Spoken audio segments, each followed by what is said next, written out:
Hey, hey, it's Tuesday, and you know what that means. I'm Amber, And I'm Alex. and this is another episode of True Crime and Chill.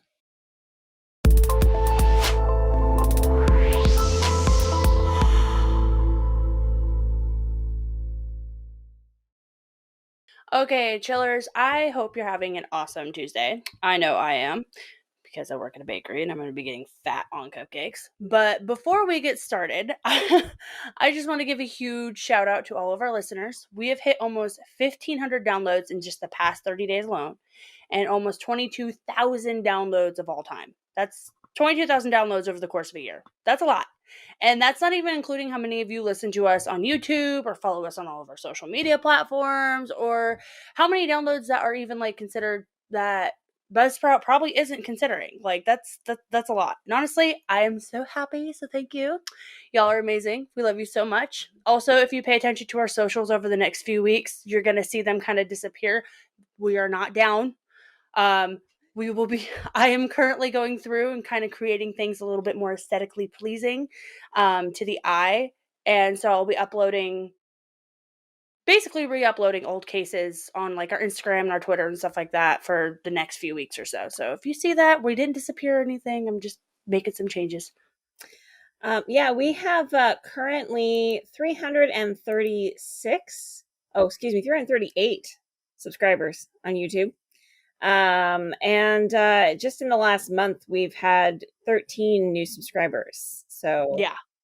if you haven't checked us out on YouTube, you can actually watch us in person discuss the cases. And there's always some really interesting comments. Shout out to Sarah, who leaves us some really good ones. Right? Oh my gosh. I love you, Sarah. Well, and also if you look at her Facebook, I get like notifications at least 2 or 3 times a day about people like liking the page and liking the page and liking the page and liking the page and stuff. So I'm like, I like you guys. You guys are great. You guys are doing great. We're just doing this for fun, but it's really nice that you guys like to come along for the ride. So, yay. Okay, so before we get started, we would like to put out a bit of disclaimer as we try to do every episode. We are not detectives, investigators, law enforcement, or anything of that sort. Please know that we report on cases with the facts that are available to us, and we only report the facts. If those don't match up with what you want to hear, that's fine. There's plenty of other podcasts out there that you can listen to. Exactly. I know for me and for Amber, we don't just throw in things that we feel like are the facts. Everything we find, we have a source for. And if you feel like you need us to point you to that direct source, we will point you to that direct source. So just reach out. They're often on our website, truecrimeandchill.com. Yes. But for now, let's get on with this episode. So this episode is probably going to sound eerily familiar. I know that when I was talking to my friend about it this week, she goes, "Wait, didn't you guys like do that episode like a few weeks ago?" Yes and no. Yes and no. However, this was one of the cases that I do remember reading about like a very long time ago, but I could never like remember his name. So I ended up coming across this case again. Oh shoot, I think middle of last month. And I put them on my list. I have a list, for those of you who don't know, of cases that I want to do. This is a case that stuck out in my mind because, again, it's just like a lot of other cases we've done on here. But unlike a lot of the other cases we've done on here, the man involved has never been found. In fact, in 2014, the FBI placed this man on the FBI Most Wanted list, only to remove him 4 years later in 2018 to make room for more dangerous criminals, as they put it. He would be 81 years old when he was removed. So he was pretty old anyway, so they were just like, okay, well, we're just going to take him off. The case that we're going to be talking about today is about Bradford Bishop. Well, let's get to it. So William Bradford Bishop Jr., that is a mouthful, by the way, was born August 1st, 1936 in Pasadena, California. He went to South Pasadena High School, ended up getting a bachelor's degree from Yale. However, there were also reports that he had a few other degrees from other colleges as well, including a few more degrees from Yale. Like, this guy was well-rounded. Yeah. So after graduating Yale, he marries the girl that he'd been dating since high school, Annette Wells, in 1959.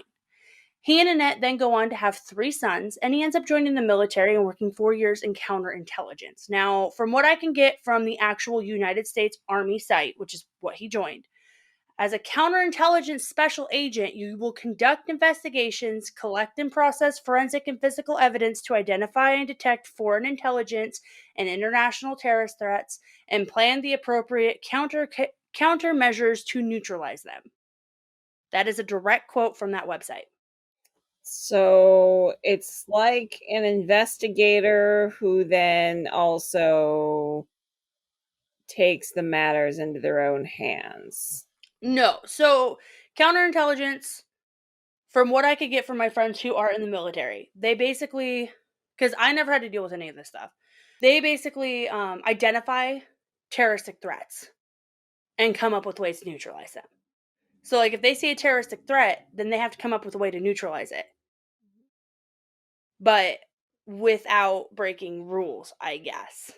So it's a very from what I get from other people in the military, it's a very hush hush part of the military, which super secret squirrel stuff. That's what I like to call it, because I have some friends who are in counterintelligence, super secret squirrel stuff. That's what I call it every time they have to go somewhere. Super secret squirrel, like, super spy. So this is basically what he did. Okay, this man spoke 5 languages, read, written, and spoke 5 languages fluently. Okay, I don't know about you, but it's really hard for me to do one language fluently. So anybody who could do more than 3, that's pretty good.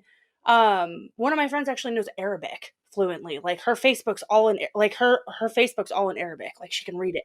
I What? have some friends who speak Arabic. Yeah. Yeah, I'm like, what? So keep this in mind for later in the story, okay? About his job in the military and how much he knows with that stuff, okay? So, anyways, Bradford and Annette end up traveling basically all over the world when he actually got out of the military, because he ended up getting a job with the U.S. State Department in Foreign Services. So that basically means he just was overseas a lot, living in foreign countries, being like diplomatic stuff, all that stuff. He mostly served in Italian cities. He ended up actually doing some postgraduate work at the University of Florence from 1968 to 1972. From there, they went to Africa for 2 years before moving back stateside to Bethesda, Maryland, as he was working as a chief at the State Department headquarters. At the time, he was living with his wife, 3 kids, and his mother. Okay. His mother, not his mother-in-law. No, his mother. Okay. Well, it does sound quite familiar. Yeah. I was like, oh, God. Except it doesn't sound like he's having financial issues. It's not like No. he's taking these high-level jobs in the government. No. And so they lived in Bethesda, Maryland, and even back then in the late 70s and stuff, it was a very busy place. It was very like high where they lived, it was a very high place to live. So I ended up cringing at how similar this case was to another one that we just did. And Really if you've recently. listened, you know. Mm. So the day that everything happened, okay, Bradford was awaiting the news to see if he was going to be promoted to a position at work that he was like working for and that he wanted. It was then reported that he was tired of the desk. It was reported that he was tired of the desk job, basically, after traveling the world and having a more interesting life, which is kind of understandable. You go from traveling the world and seeing all these great cities, and then now all of a sudden you're stuck behind a desk. But Annette was actually studying at the University of Maryland, even though Bradford wanted her to be a stay-at-home mom. So there was kind of like this tension between them, because he didn't want to stay at a desk work, but she also didn't want to leave because she's doing something for herself. And Right. I mean, that was about the time, 60s and 70s is when women started to have a lot more independence and yeah. wanted to have jobs, get out of the house. They didn't just want to be stay-at-home mothers. And so sometimes it really did cause a power struggle between couples. Oh yeah.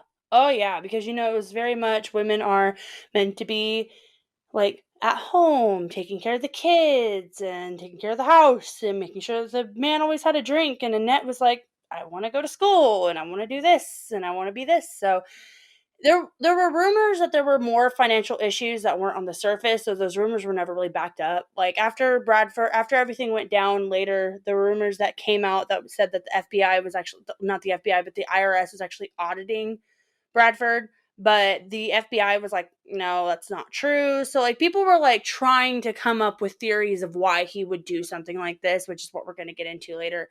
But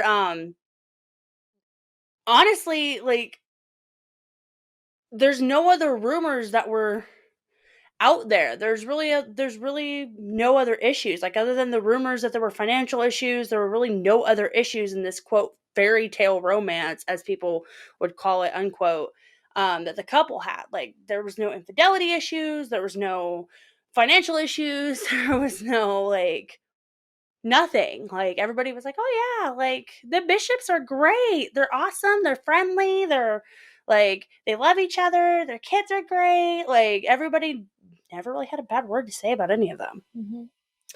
So at this point, he's been taking fairly high level jobs in intelligence within the government, traveling all over the world. Sounds like he missed that sort of lifestyle. Meanwhile, she was ready to sort of stay put, even though she didn't want to just stay at home. She wanted to do something, but she didn't necessarily want to move around a lot, and she wanted that Yeah. stability. Yeah, and I mean it was understandable. Their oldest kid was about 14 at this time. So, like their oldest kid was like was just starting high school and stuff, and she probably wanted to have more of a stable like house for him and Yeah. stuff, and she Well, probably wanted to be able to just kind of like be able to have them grow up normally, because don't get me wrong, traveling with your kids and exposing them to all of that would be absolutely amazing, but at a certain time you need to be able to just kind of sit down and let them kind of just be kids, you know. And back then, like, I don't really know how much education they would have gotten from different countries with like having their dad in counterintelligence and stuff, and having their dad work for the State Department and stuff, because there's a lot of risks that can come to a family with a parent working for a State Department overseas, especially back then. Like, let's be real here. So on March 1st, 1976, Bradford gets the news that he is actually being passed up for a promotion that he had wanted. So that promotion that he was waiting for, the promotion that he wanted, they didn't give it to him. There was no, again, I can't find anything on why they didn't give it to him. I can't find anything on whether or not he deserved it. Maybe they just found somebody else. Like, but he didn't get this promotion. So he was okay after getting the news. Everybody said he was fine. But after getting the news, he basically told his secretary, "Hey, you know what? I'm not feeling well. I'll see you later." And he left. So he left his office in Foggy Bottom. Foggy Bottom. Sounds like a SpongeBob episode. So surprisingly, it's a town in Paw Patrol. Okay. My Paw Patrol watching parents will know this. It's Foggy Bottom. You got Mayor Humdinger is the mayor of Foggy Bottom. Like, I was just like, wait, there's no way that this is like a real place. But in reality, it's actually like the hub for basically the US Department of State and stuff, and like the Kennedy Center and stuff like that. So it's a pretty big place. But they really could have come up with a better name. So he leaves his office due to his supposed illness. And from there, he goes to his bank, withdraws a lot of money, and ends up driving to Montgomery Mall and buying a sledgehammer and a gas can. Once he filled up the gas can and his car, he drove to a hardware store and got a pitchfork and a shovel. So, yeah, that's not suspicious. Right. Don't be suspicious. Don't be suspicious. Apparently, because he went to 3 different places, nobody ever really like connected it. I feel like if you went to like one place and just got everything there, people would be like, but then at the same time, like, would they really? It kind of sounds like he's getting ready to do some yard work, to be honest. Like, okay, Yeah, you get gas to fill a lawnmower or a weed eater or something like that, a shovel to dig up old dirt. Like, the only thing that's sort of off with that is the sledgehammer. But I mean, if you were like knocking down a wall, he could just be doing some serious yard work. So it's not as suspicious. Like, we know now it's suspicious. yeah, we're like, But in reality, like, that's the kind of stuff we would go by to go work on the yard. So yeah. So after he makes all these stops, okay, Bradford goes home to his house in Bethesda, because nobody can actually, like, back up what actually happened, because everybody who was present at the scene is either vanished or dead. All the police have are speculations and possible times due to death reported. So basically what they theorize is that Bradford went home about 7:30 or 8, where his wife, his kids, and his mother were. They think that his wife was killed first, and then his mother after she came home from walking the family dog. And then afterwards, he went upstairs and killed his sons, ages 5, 10, and 14, while they all slept in their bedroom. this is a dark question, but how were they killed? If I remember correctly, they were bludgeoned in the head with a sledgehammer. Ooh, shouldn't have Yeah, asked, but he used a sledgehammer to do it.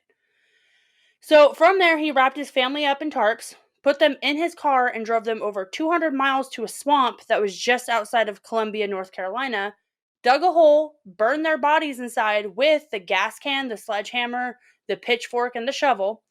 And they were able to actually like connect it to him, because on the shovel, I believe it had the logo from the hardware store where he got the shovel. So, Well, and what's but interesting is, true crime fans know this, but back then they weren't really doing a lot of DNA stuff. They were starting to preserve stuff for future, but they couldn't do a lot of DNA testing. But fire doesn't destroy DNA. nope, So, it can damage it. It can make it a lot harder to identify, but definitely doesn't destroy it. So, but yeah, so he does all this. And it's March 2nd by the time he actually kills the family, gets to the place where he burns their body, and leaves. So it's March 2nd. So this goes over the span. So it's early morning hours of March 2nd. Bradford supposedly goes to Jacksonville, North Carolina, buys a pair of tennis shoes, and is seen with his dog. And according to witnesses, a woman was with him. okay. I mean, and we're sure it wasn't his wife. Like, they didn't get the time of death wrong or anything. Yes, it was not his wife, because the witnesses said that the woman was of dark skin and of like Hispanic descent. Interesting. So, and like, cause like that's what I thought. I was like, okay, well maybe it's his wife, and it's like, no. The witnesses say no, like she's dark skinned, Hispanic descent, or whatever. But nobody has been able to find anything out about this woman. Interesting. The only like evidence we have of her is the fact that somebody saw her with him. So March 10th rolls around, and a neighbor finally is like, oh hey, you know what? I haven't seen the Bishops in a while. Calls the police for a well check. Okay, so all this happened March 1st and 2nd. March 10th is when the police actually finally like get the call. So it's been 10 days, and the family was pretty active, so not seeing them was something that was really unusual. Yeah. And when the cops get to the house, it's a mess. Like there's blood on the porch, there's blood on the walls, there's blood in the entryway, there's blood in the hallway, there's blood in the bedrooms, there's blood in the kitchen. Like he didn't try to clean anything up. Like unlike with the other case, like where he like scrubbed everything and left them all neatly in the house and had plan, he didn't try to clean anything up. He just bludgeoned them to death, put them in his car, and drove away. Like he just left the house as it was. So they found no one there. Everything locked up. Everything was basically locked up and looked like it had been untouched for a bit. So they eventually ended up putting out a notice, hey, there's a family missing. Like, we need to keep an eye out. Pretty sure they're dead, with the amount of blood in here. And I can't find if they found the bodies like that day or if they found them around the same time they found the car.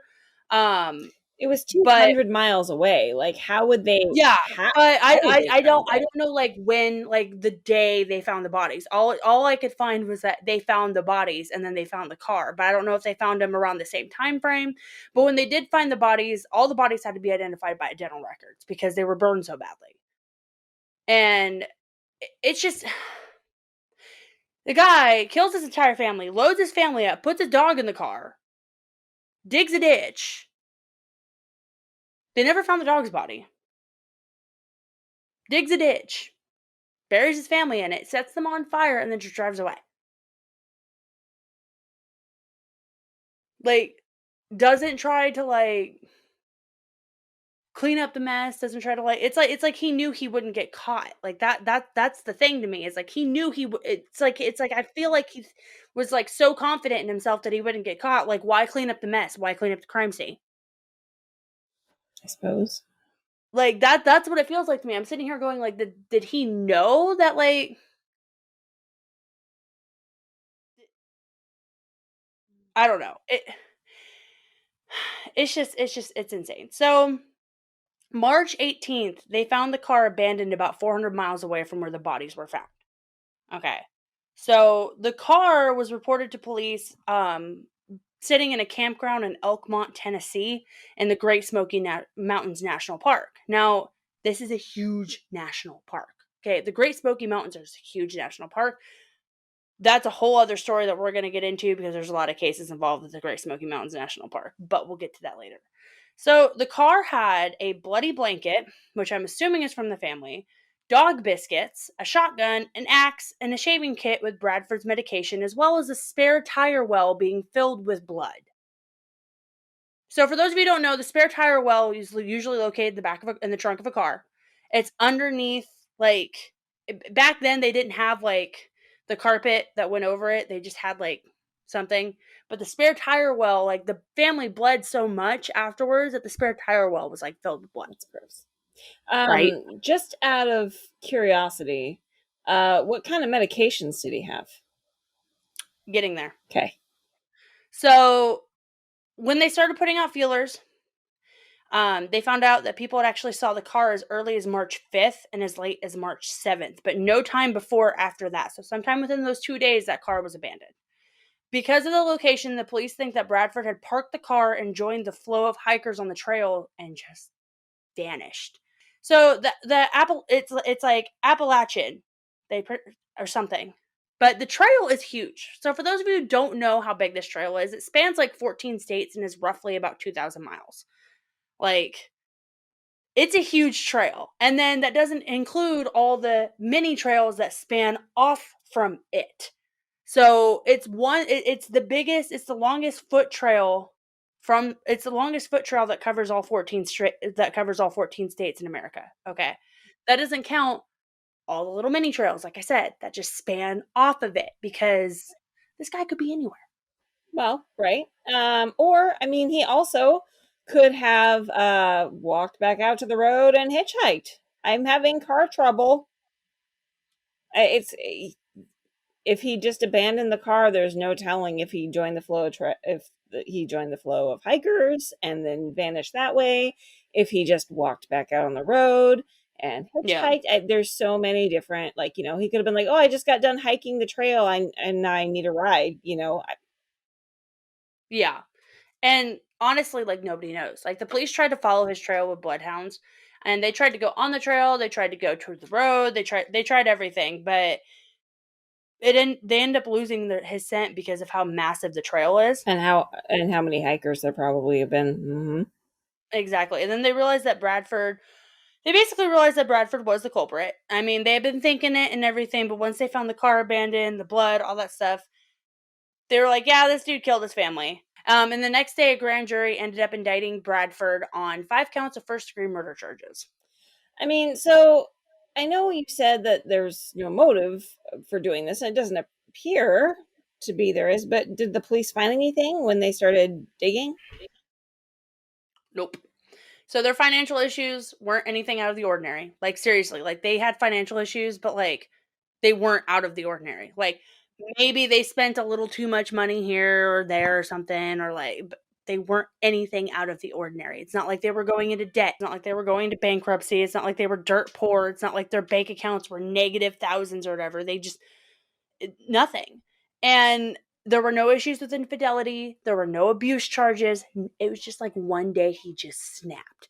And the FBI ended up putting out a statement later about Bradford that kind of raised some eyebrows and further fueled theories on maybe what happened to him. So the FBI statement is like this, and this is directly from the FBI homepage. Well, the FBI most wanted list page. That's for Bradford. So, quote, Bishop was and may still be an avid outdoorsman, camper, and hiker. He had extensive camping experience in Africa. He also enjoyed canoeing, fishing, swimming, jogging, tennis, skiing, and riding motorcycles. Bishop enjoyed working out several times a week, which means that he was in good shape. He was also a licensed amateur pilot who learned to fly in Botswana, Africa. Bishop has an American Studies degree from Yale University and a master's degree in Italian from Middlebury College in Vermont. He was known to read extensively and may have kept a diary or journal. A longtime insomniac, Bishop has been under psychiatric care in the past and used medication for depression. He drank scotch and wine and enjoyed eating peanuts and spicy food, but I mean, like, same here. Bishop was described as intense and self-absorbed, prone to violent outbursts, and preferred a neat and orderly environment, unquote. They also mentioned that he may have taken his father's revolver and his diplomatic passport, as was missing from the pile of his families that were found at the house. Is that a report or a dating profile? Right? And you know what's really funny is that's something that, like, I see with a lot of because I went through, I was like, "This is a really weird report that, like, the FBI would put this looks like something that I would put out for, like, a dating profile."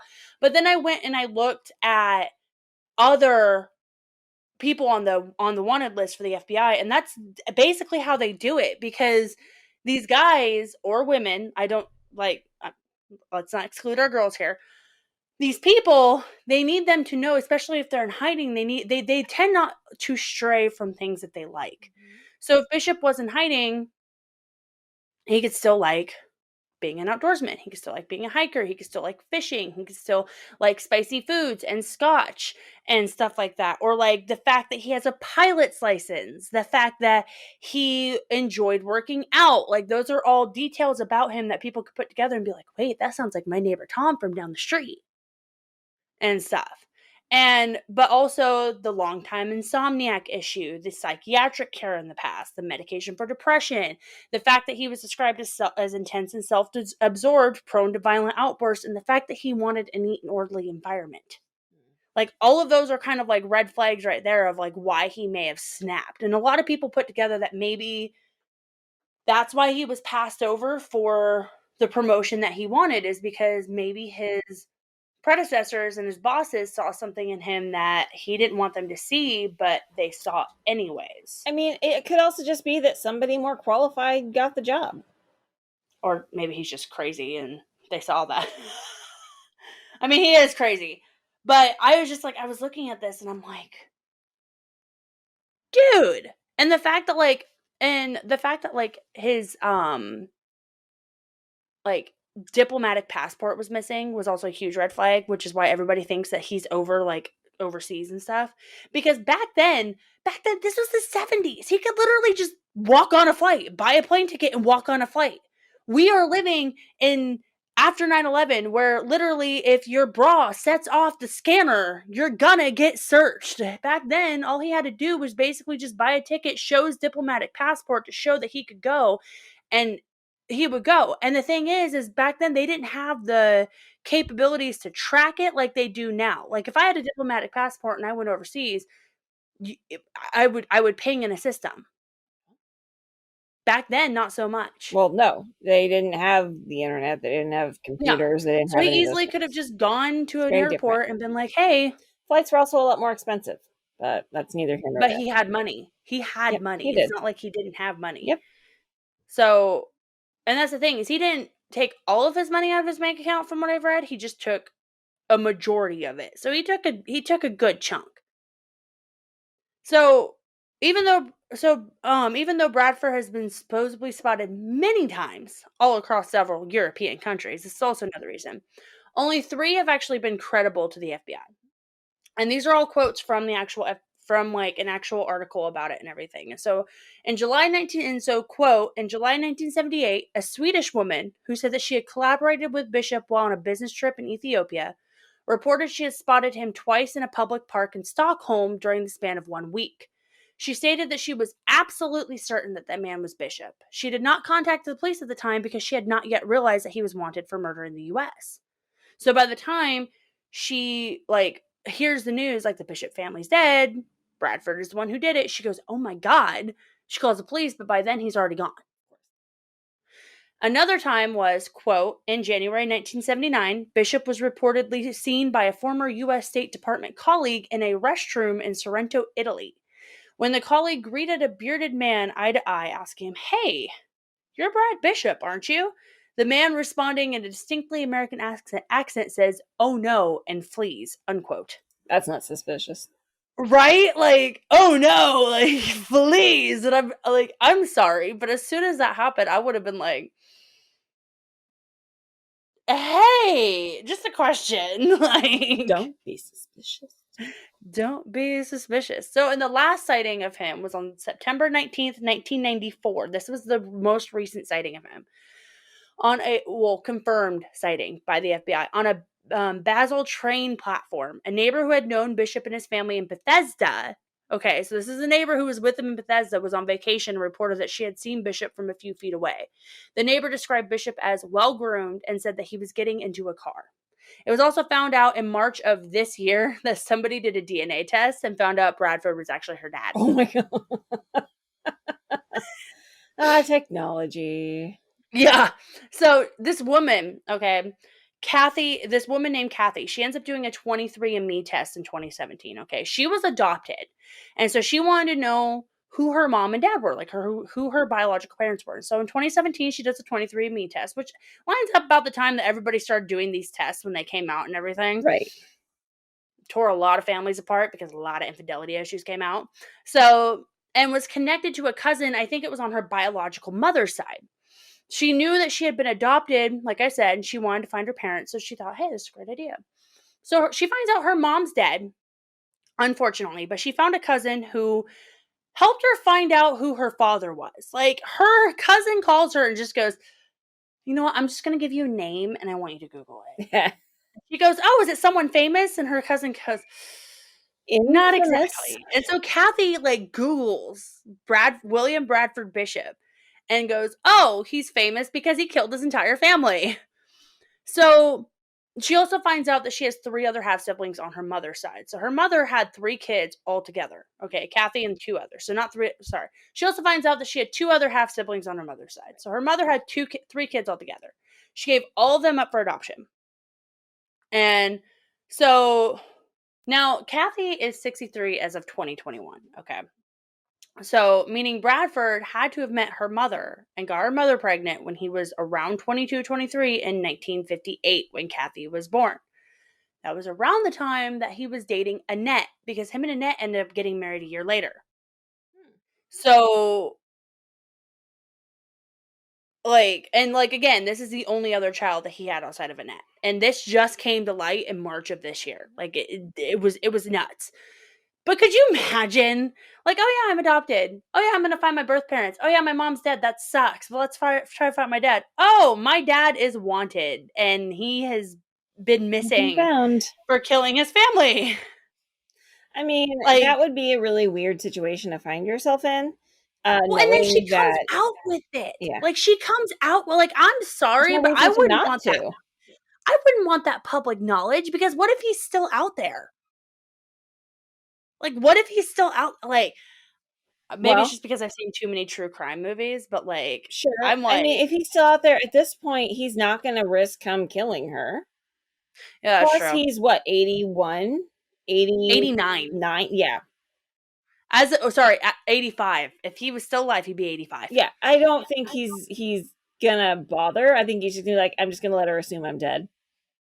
But like, it blows my mind. It blows my mind because it's like, you're just taking a DNA test and you find some random people. It's So a risk Kathy ends that you up, take when you take the DNA test. Really, there are some people who don't know they're adopted, who discover they're adopted because they do these DNA tests. yeah, no, so this woman's name is Kathy Gilchrist. I think I'm saying that correctly. Gilchrist Okay.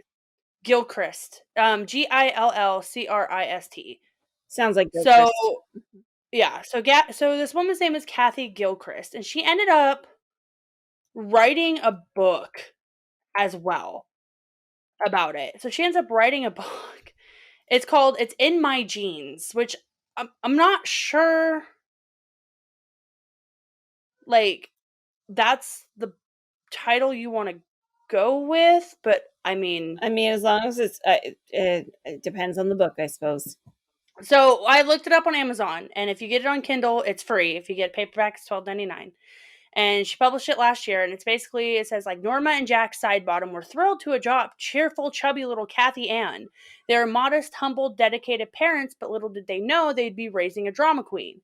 Kathy's antics and her trials are just a part of her story. Later in life, courtesy of 23andMe, Kathy discovers the origin of her dramatic tendencies. She found her father on the FBI's most wanted list and unearthed her birth mother's lifelong secret. Not only is this an entertaining tale with a built-in murder mystery, but but It's in My Genes explores the combined roles of nature and nurture and identity development. And at a minimum, explaining the scientific process used to locate each birth parent is included to satisfy genealogy buffs.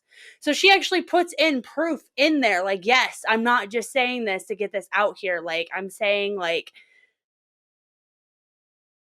I don't know if that's the kind of this take is I would true. want to write a book about myself about, but to each their own, I suppose. Well, and it's interesting because Kathy was doing an interview and she's like, I can really see like where like a lot of my attitude comes from and a lot of my stubbornness and a lot of my like attention picking. I'm like, I don't think you want to relate to a murderer. I I don't think you want to do that. No. Like, Mm-mm. what? Like, I'm like it like do it from your mother. Be like, yeah, my mother was a very like social person and my mother was a very stubborn person and stuff.